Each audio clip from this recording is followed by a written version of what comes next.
118. General Studies, Mains Paper. Green Link Subsidy Scheme Facilitate Technology. Upgradation of the MSME sector by providing subsidized loans for upgradation of machinery. The policy of setting up industrial estates was initiated in 1955 for the construction of factory premises and to provide basic facilities like power, water, roads, etc. The concept of District Industries Center, C, was introduced to cater to all the requirements of small-scale and village industries under one root. Still, some producers have been reserved to be produced by MSME sector only. Financial measures.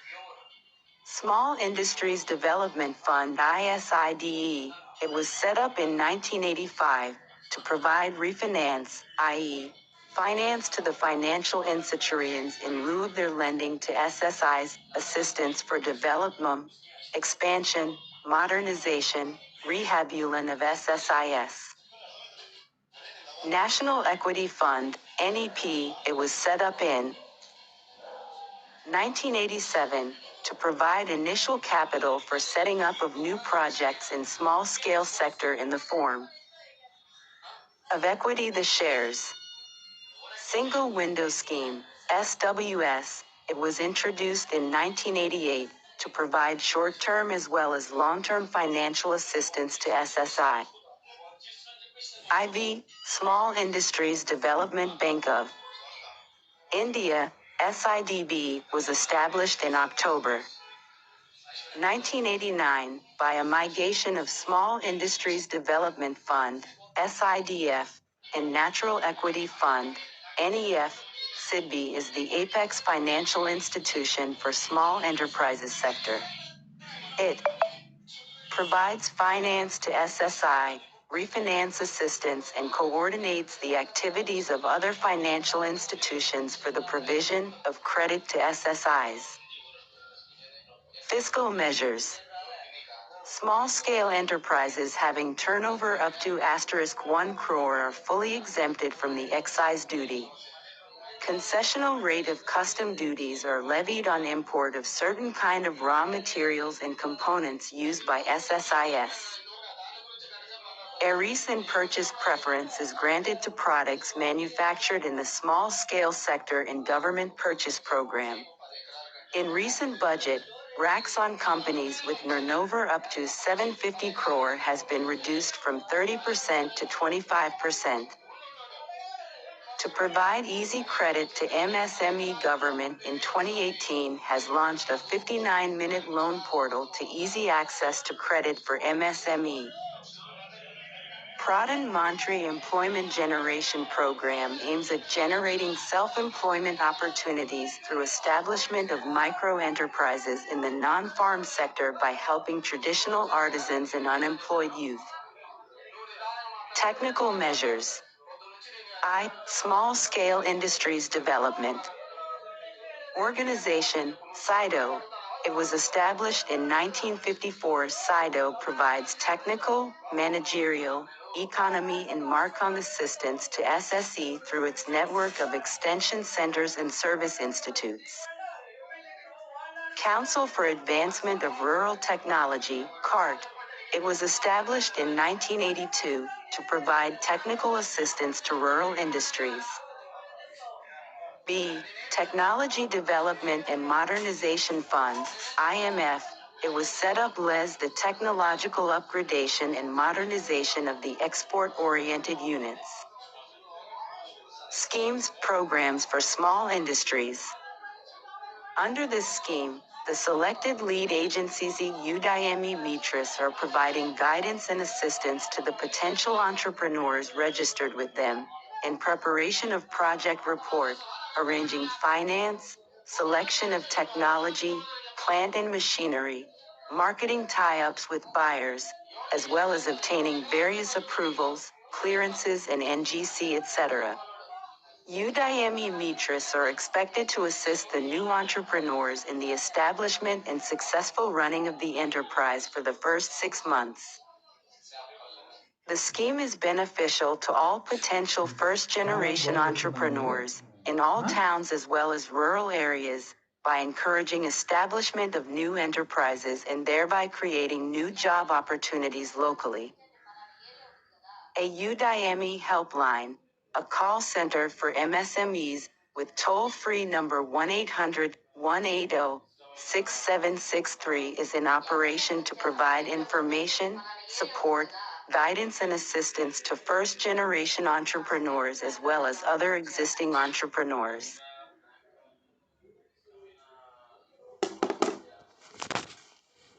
ఎవరంట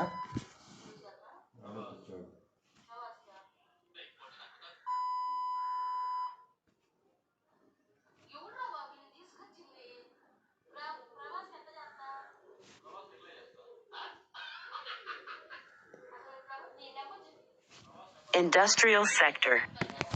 119. చూపి నాయన National Manufacturing Competitiveness Program. The National Manufacturing Competitiveness Program, NMCP, for the MSMEs aims at enhancing the competitiveness of enterprise in this sector.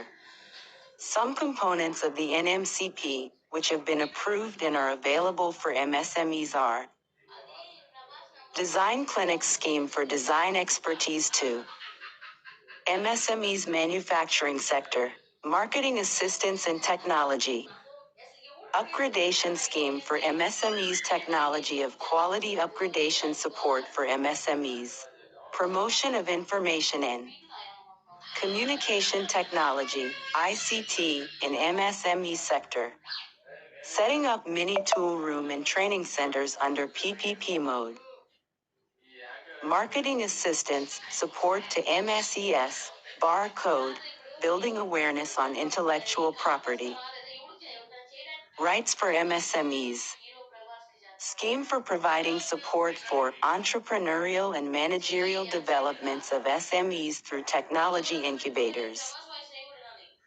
National Manufacturing Policy, 2011. The contribution of the manufacturing sector, just over 16% of India's GDP, is much below its potential and a cause of concern, especially in the context of other Asian countries in similar stages of development. This also has its socio-economic manifestations and prevents India from fully leveraging the opportunities of globalization. With a view to accelerate the growth of the manufacturing sector, the manufacturing policy proposes to create an enabling environment suitable for the sector to flourish in India. The major objectives of the national manufacturing policy are: to increase the sectoral share of manufacturing in GDP to at least 25% by the year 2022. Black Circle to increase the rate of job creation, so as to create 100 million additional jobs by the year 2022. To enhance global competitiveness, domestic value addition, technological depth and environmental sustainability of growth. To provide a productive environment to persons transitioning from the primary to the secondary and tertiary sectors through the creation of large integrated industrial townships called National Investment in Manufacturing Zones, NIMZS, with state-of-the-art infrastructure, land use on the basis of zoning, clean and energy-efficient technologies. To ensure compliance of labor and environmental laws, while introducing procedural simplifications and rationalization, so that the regulatory burden on industry is reduced. To provide an enabling environment for tapping the potential of the private sector and the entrepreneurial skills of the younger population. Highlights of the National Manufacturing Policy. It will set up National Investment in Manufacturing Zones, NIMZS. The minimum land area of each NIMZs or Greenfield Integrated Industrial Townships with the modern infrastructure is to be 5,000 hectares. The first phase of the NIMZS will be established along the Delhi-Mumbai Industrial Corridor. The industrial townships will be self-governing and autonomous bodies. Single window clearance will be provided to improve the regulatory environment. The central government will create the enabling policy framework, provide incentives for infrastructure development on a private-public partnership basis through appropriate financing instruments, while state governments will identify suitable land and be equity holders in the NIMZS. The focus will also be on green manufacturing. In this regard, a technology acquisition fund will be set up to acquire global technologies and build a parent pool especially for equipment manufacturing that seeks to reduce energy consumption. Black Circle environmental clearances will continue to be given as per existing rules and regulations, but the Environment Ministry has agreed to give priority in processing cases from the manufacturing zones.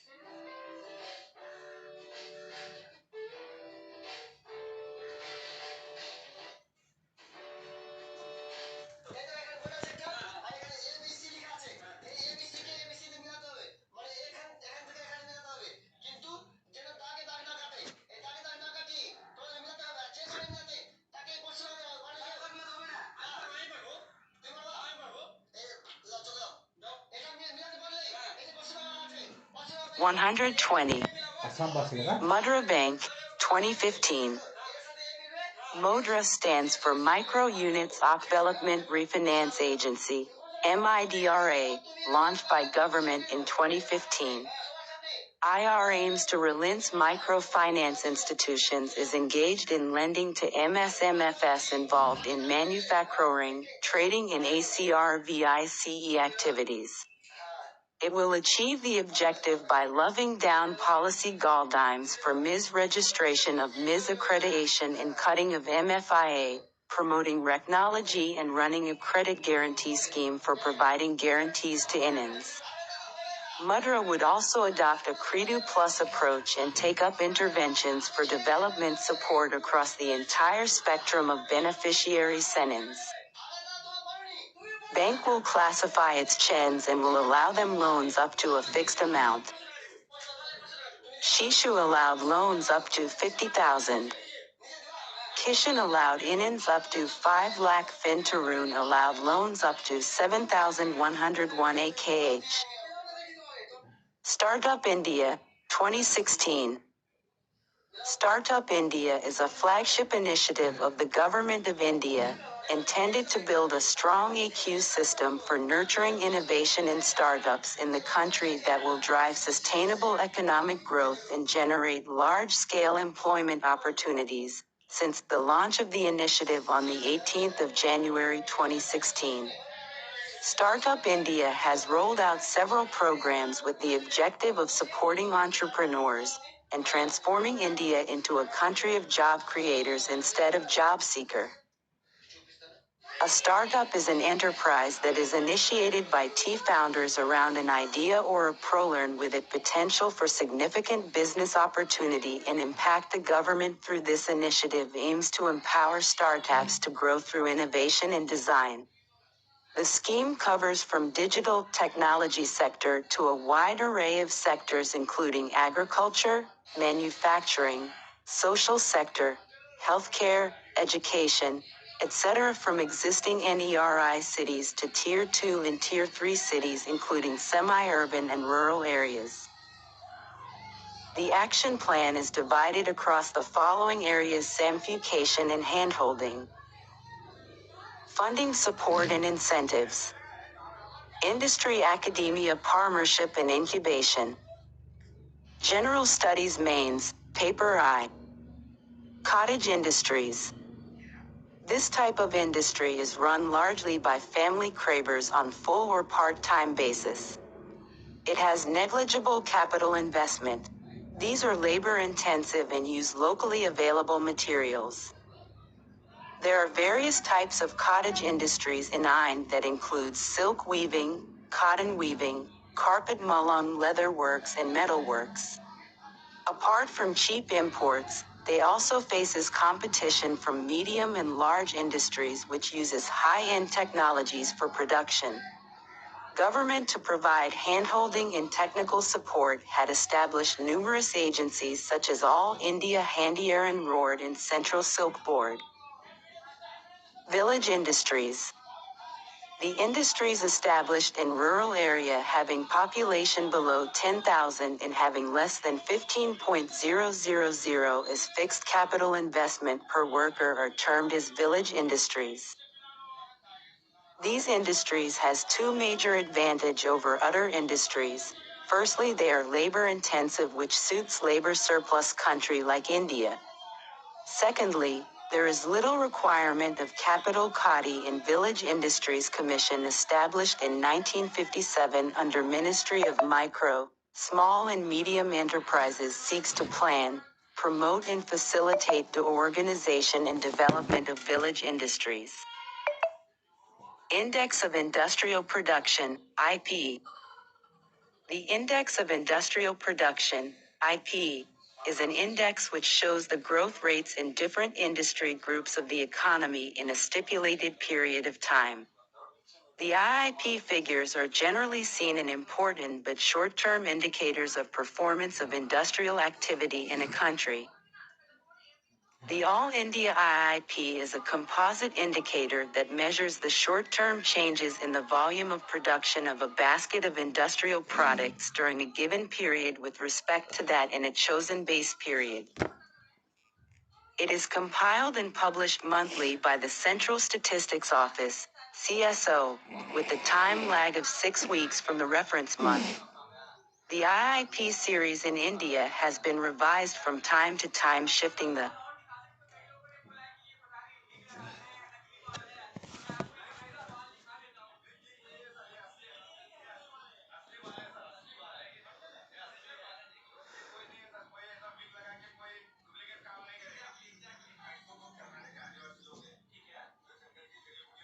industrial sector. 121. Comparison based to a recent period, by reviewing the coverage of items and industries and by improving, as far as practicable, with a view to reflect adequately, the industrial growth and structure. The total weight in the new series of All India IIP has been distributed to mining, manufacturing and electricity sectors on the basis of their share of GDP at factor cost. The maximum weightage and given to manufacturing sector followed by mining. Current base year of IIP is 2011-12 and 8 core industries: coal, crude oil, natural gas, refinery products, fertilizers, steel, cement, electricity, constitute about 40% of IIP. Out of these, maximum weightage is given to petroleum refinery and minimum to fertilizers industry. Industrial sickness. The government defined the industrial sickness for the first time in the Sick Industrial Companies, Special Provisions, Act 1985. According to this act, a medium or large C, non-SSI company was defined as sick if it was registered for at least 7 years, later reduced to 5 years. It incurred cash losses in the current year and the preceding year. Black circle, its entire net worth, paid-up capital and reserves, was eroded. A company is regarded as weak or incipiently sick on the erosion of 50% of its peak net worth during any of preceding 5 financial years. Industrial sickness has been covered in the Companies, Second Amendment, Act, 2002 and Companies Act, 2012.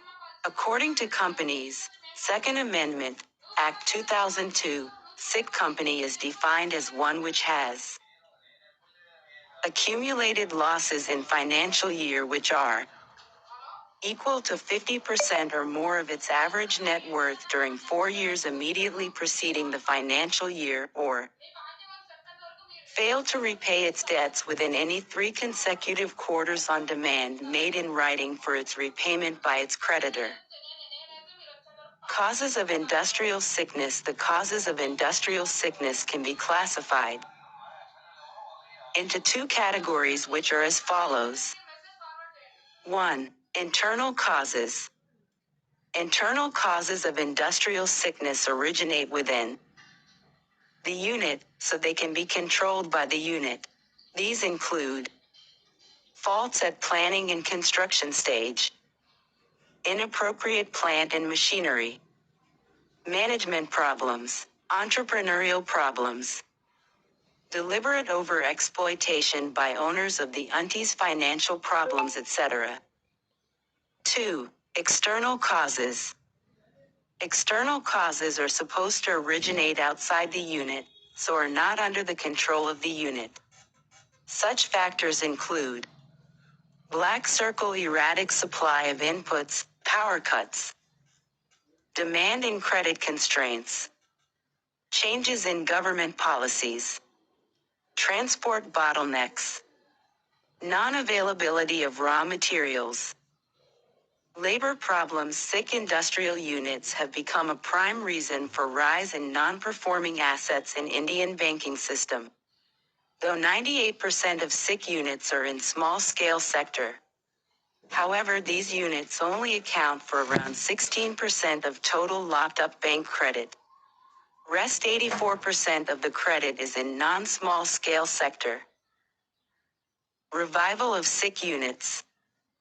Government has undertaken the following measures to revive the sick industrial units. Industrial Investment Bank of India, IIBI. The government established the Industrial Reconstruction Corporation of India, IRCI, in 1971, as a company registered under the Companies Act. Its objective was to revive and rehabilitate the sick units by providing financial, managerial, and technical assistance. 야라워서는 쓴다니까?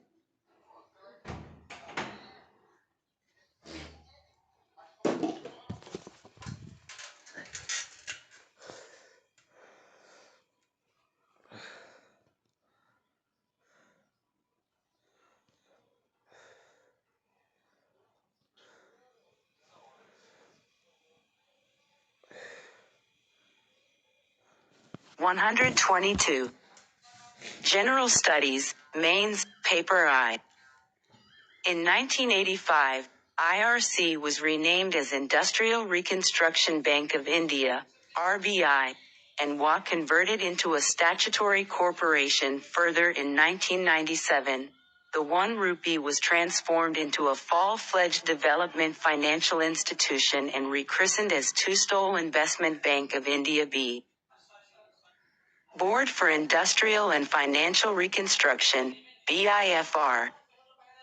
The government set up BIFK in 1987, on the Sick Industrial Companies, Special Provisions, Act ISICA, 1985 was dissolved on the 30th of November 2016. The BIFR was an autobus case judicial body to take final decisions regarding revival and rehabilitation or winding up of the sick MIS.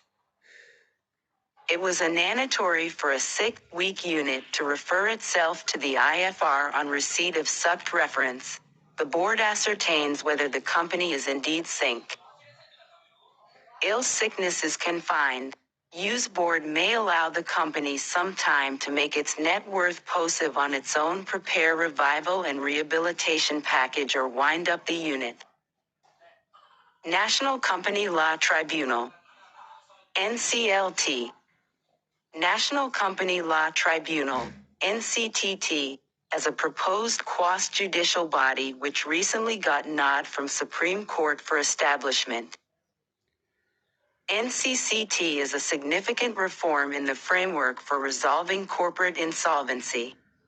It has replaced the Company Law Board and the Board for Industrial and Financial Reconstruction, BIR, and be an overreaching body for resolving insolvencies. It will be a main component of the bankruptcy code as well. NCIT could help significantly improve India's ranking in the World Bank's ease of doing business, as it will speed up rehabilitation and winding up of sick companies while evolving an easy exit policy for sick industrial units. Insolvency and Bankruptcy Code, Amendment. Act 2021. This Amendment Act brings forward the Prepackaged Insolvency Resolution Process, PRP, as a method of tackling enterprises in duress, effectively serving as an alternative to the Corporate Insolvency Resolution Process, CIR. Under the existing CIRP model, an insolvent borrower is taken to bankruptcy court by the creditors for a tune-bound resolution, and the process allows other entities to on for the stressed entity. Under the prepackaged resolution model, the stressed borrower can prepare a resolution plan with the creditors, which could involve selling the company to AR investor before approaching the NCLT. The borrower retains management control of the company until a resolution is decided. The time limit for the resolution has been drastically reduced to 120 days minus 90 days to submit a resolution plan and 30 days or the National Company Law at BUNA. NCET, approve or reject it. Promoters can also bid for their companies in the case of a BUU. Companies ACT, 2013. The Equal Companies Act, 1956 appeared to be somewhat ineffective at handling some of the present-day challenges. Learning from these experiences, the 2013 Act promises to substantively raise the bar on corporate governance, and in a comprehensive form purpose to deal with relevant themes such as investor protection and fraud mitigation, inclusive agenda, auditor accountability, reporting framework, director responsibility, and efficient restructuring. The 2013 Act is a major step forward and relates to the current economic environment in which companies operate. IR protects the interests of shareholders and removes administrative burden in several areas. The 2013 Act is more outward-looking in attempts to align with international requirements. Features of the Companies Act, 2013. Increased reporting framework. It focuses on mandatory requirement for consolidated financial statement, CFS, gives new definition of subsidiary. Associate, joint venture company, changes depreciation regulation, provides for mandatory internal audit and reporting on internal financial controls.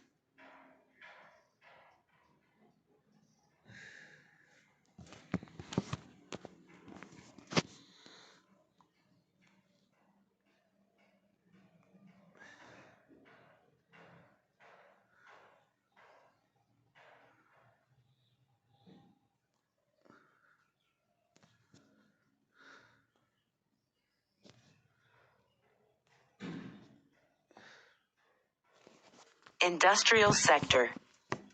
123. Higher auditor accountability. The Act and rules notified thereunder describe the terms of appointment and rotation of auditor. It seeks to provide auditor more autonomy as well as seeks to establish accountability. Bill easier restructuring. It simplified procedures for restructuring and advocated rationalizing multi-layered structures. The new Act has introduced a new concept of a fast-track merger. IV, wider director and management responsibility. The Act prescribes for the appointment of a mandatory woman director and puts up additional responsibility on independent directors. Audit Committee is given the task of ensuring controls, sound financial reporting, and overall good corporate governance.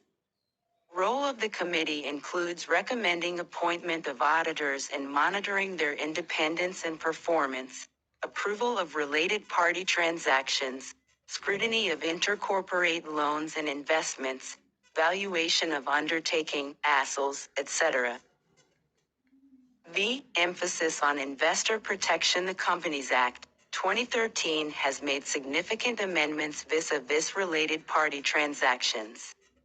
There are strict consequences in cases of non-compliance. The transactions of a company with its related parties, which are not in the ordinary course of business and which are not arm's length, would require the consent of the board of directors of the company.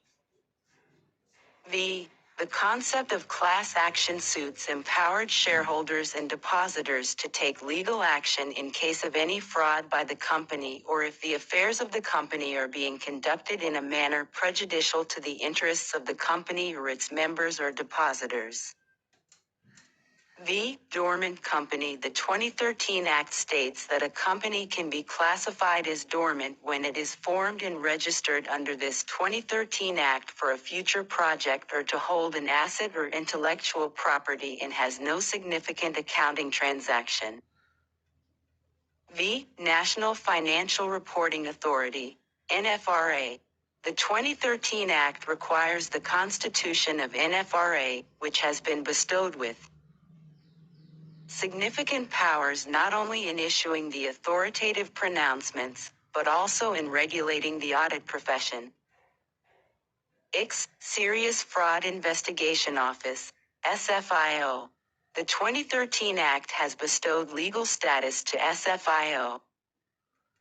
X. Corporate Social Responsibility. The 2013 Act makes an effort to introduce the culture of corporate social responsibility, CSR, in Indian corporates by requiring companies to formulate a corporate social responsibility policy and at least incur a given minimum expenditure on social activities.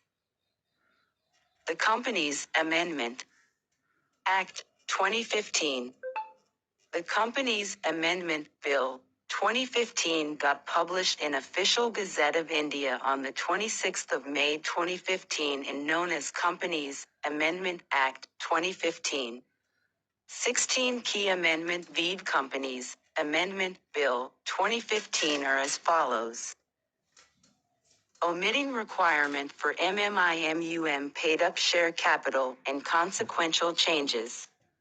The minimum paid-up share capital requirement of 1 Indian rupee, 0.00, in case of a private company, and TNR 5.00, in case of a public company, under Company Act, 2013 has been done away with. According to this act, no minimum paid-up capital requirements will now apply for incorporating private as well as public companies in India. Making common seal optional and consequential changes for authorization for execution of documents. Doing away with the requirement for filing a declaration by a company before commencement of business or exercising its borrowing powers. Prescribing specific punishment for deposits accepted under the new act, to deal with defaults in repayment of depositor. Prohibiting public inspection of board resolutions filed in the registry, including provision for setting off past losses, depreciation before declaring dividend for the year. Streamlining of labor laws by some state governments. Enaction of bankruptcy and insolvency code for easy exit of sick industries.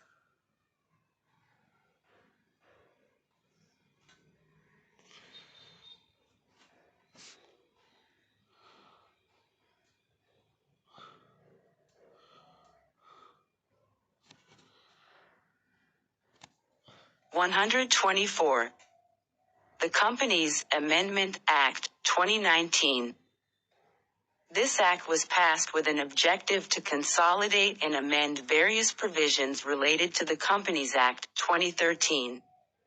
It tightened the CSR compliance norms and ensured stricter norms for non-compliance of the company law regulations. Companies are now allowed to transfer their unspent CSR funds to a separate account, which must be spent within 3 financial years. Further, the Registrar of Companies is empowered to initiate action for removal of a company's name if it is not carrying. Besides strengthening NFRA, also provides for transfer of function with regard to dealing with applications for change of financial year and shifting of powers for conversion from public to private companies, from National Company Law Tribunal, NCLT, to the central government. Make in India Initiative. Make in India initiative was launched by government simultaneously, at national and international level in 2014. The program is aimed at showcasing India as an investment destination. The program is being implemented by the Department of Industrial Policy and Promotion, Ministry of Commerce and Industry. The initiative highlights government's commitment to chart out a new path wherein business entities are extended red carpet welcome in a spirit of active cooperation. The COVID-19 pandemic has resulted in the disruption of trade and investments, especially for sectors such as tourism and manufacturing all across the world. Along with that, the U.S.-China trade war and the COVID-19 crisis has led to global investors looking for other countries such as India, Bangladesh, Thailand and Vietnam for shifting their manufacturing activities. During this pandemic period, Prime Minister of India made a clarion call of making India Atmanirbhar, self-reliant, and vocal for local, for increasing the efficiency of domestic production and consumption processes. General Studies, Mains, Paper. Industrial Corridors. An industrial corridor is basically a corridor comprising of multimodal transport services that would pass through the states as main artery. It will link main industrial hubs with state-of-the-art infrastructure and seamless logistic facilities. It will promote greenfield investment in creation of high-speed rail network, logistic parks, state-of-art cargo handling facilities and industrial areas. Significance of industrial corridors. It will significantly reduce the logistic cost, which major impediment against competitiveness of India out business activities as per the Companies Act manufacturing sector. These corridors spans in various states of India. Due to huge investment and initiation of both upstream and downstream greenfield industries, huge job opportunities will be created which will be helpful in preventing distress migration. Black Circle. It opens window for both private sector and foreign investment in creation of basic infrastructure besides boosting Make in India initiative. Since industries will be scattered in various states, it will save environment from negative externalities caused by concentration of industries. It will facilitate creation of new greenfield cities and township along the corridor, which will raise the standard of human development besides preventing overcrowding of key urban centers. National Industrial Corridor Development and Implementation Trust, NICDIT, supports project development, appraisal, approval and sanction of the project. Till December 2019, 5 industrial corridor has been earmarked for development. 1. Delhi-Mumbai Industrial Corridor. 2. Amritsar-Kolkata Industrial Corridor. 3. Chennai-Bengaluru Industrial Corridor. 4. East Coast Economic Corridor. 5. Bengaluru-Mumbai Industrial Corridor. National Policy on Electronics. The National Policy on Electronics is formulated by the government to boost India's electronic systems and design manufacturing industry and improve its share in global market. Electronic industry, at about $1.75.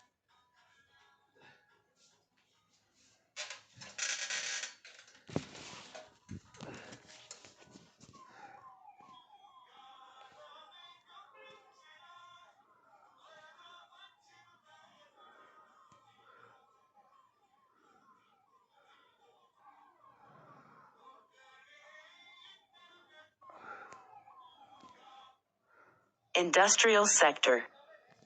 125. Alien is one of the largest and fastest growing industries in the world.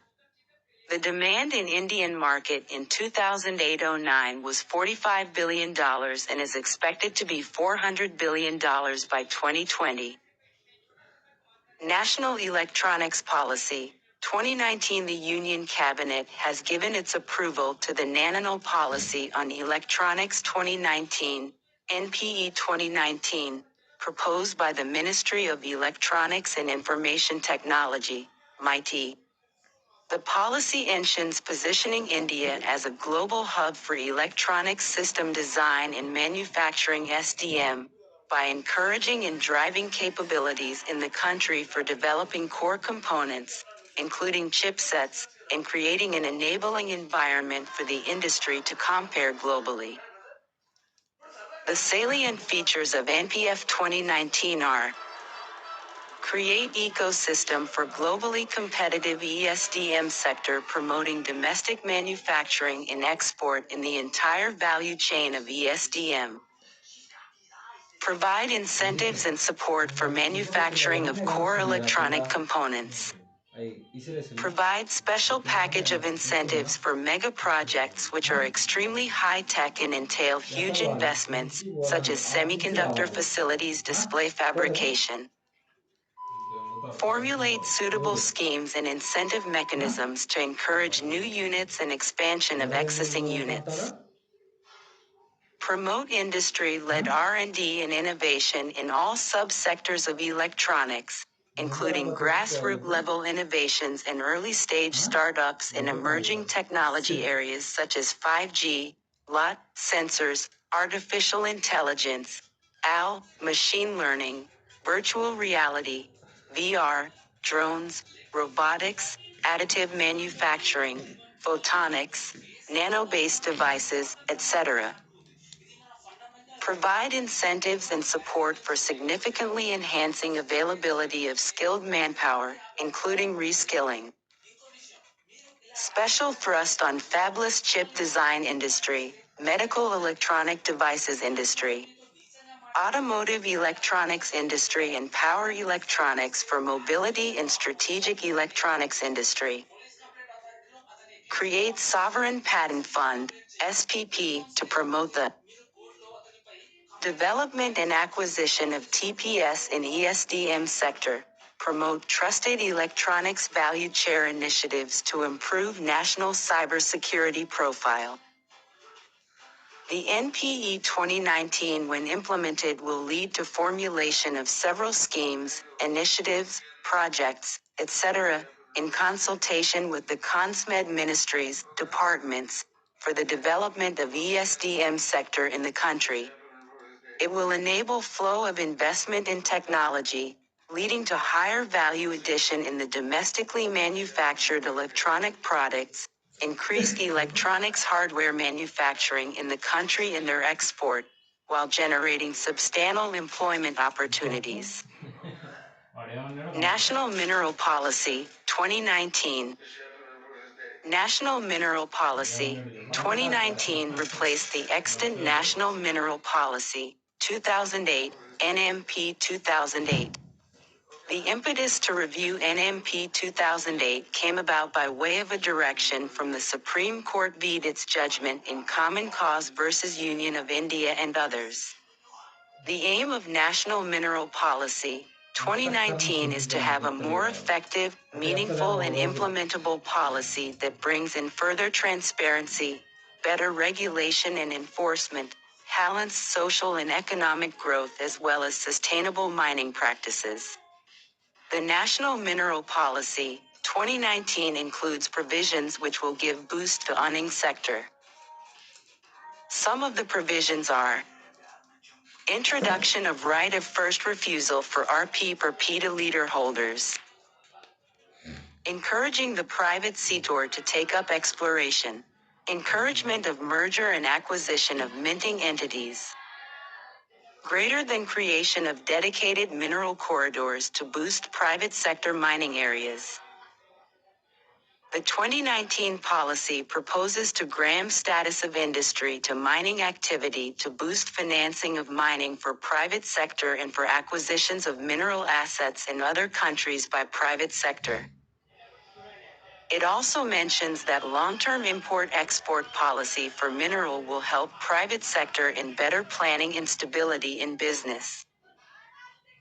The policy also mentions rationalized reserved areas given to PSUs which have not been used and to put these areas to auction, which will give more opportunity to private sector for participation.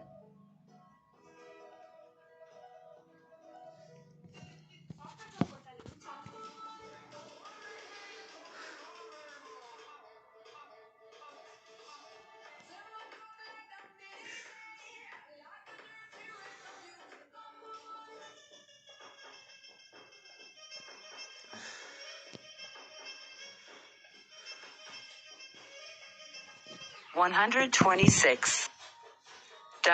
The policy also mentions to make efforts to harmonize taxes, levies and royalty with world benchmarks to help private sector. The policy also introduces the concept of intergenerational equity that deals with the well-being not only of the present generation but also of the generations to come, and also proposes to constitute an interministerial body to institutionalize the mechanism for ensuring sustainable development in mining. Problems of manufacturing sector in India has not been able to develop to its fullest potential. Our manufacturing industry is facing numerous challenges. The most significant challenges are as follows. The failure to develop power and transportation infrastructure commensurate with the needs of the economy. The absence of concerted industrial policy. Various bureaucratic hurdles in getting clearance for setting up an industry. The most important one is corruption. High interest rates cap consumer spending, while slow decision-making by the government in land acquisition issues stalled projects and held back capital expenditure in the sector. Electronics manufacturers have been hit by the Information Technology Agreement with the World Trade Organization. Foreign companies dump their electronic products in India and imports replace domestic production following the agreement signed by India in 1997, which made many electronic products such as notebook computers duty-free. More than half of India's employees in the organized sector, regulated by labor laws for hiring and firing, still work in government-owned institutions, e.g. in the base metals, petroleum and power generation industries. General Studies, Mains, Paper 3. Product market harness and government ownership tend to lower productivity and distort markets significantly. Stringent labor laws make it difficult for Indian companies to restructure and thus, to increase their productivity and expand output.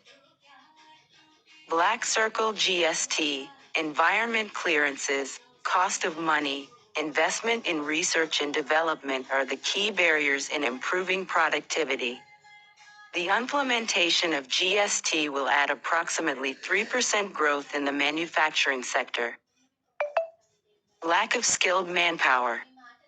Need of strong industrial base. India cannot become a developed country without a strong industrial base because the share of agriculture in GDP is 14%, but its share in total employment is 49%. This has led to a high disguised employment in agriculture sector. In India, the services sector has a high share in GDP at 56.9%, but the share of employment is just 28.1%. India, in order to reap the benefits of demographic dividend, the share of manufacturing sector in employment has to increase. India is largely dependent on imports for manufactured goods. This adds to the trade imbalance as well. India, in order to grow sustainably, there is an urgent need to develop the domestic manufacturing sector. A solid industrial base is required for growth of both agriculture and service sector. The demand of services and goods cannot be met for such a huge population until a solid industrial base in country itself.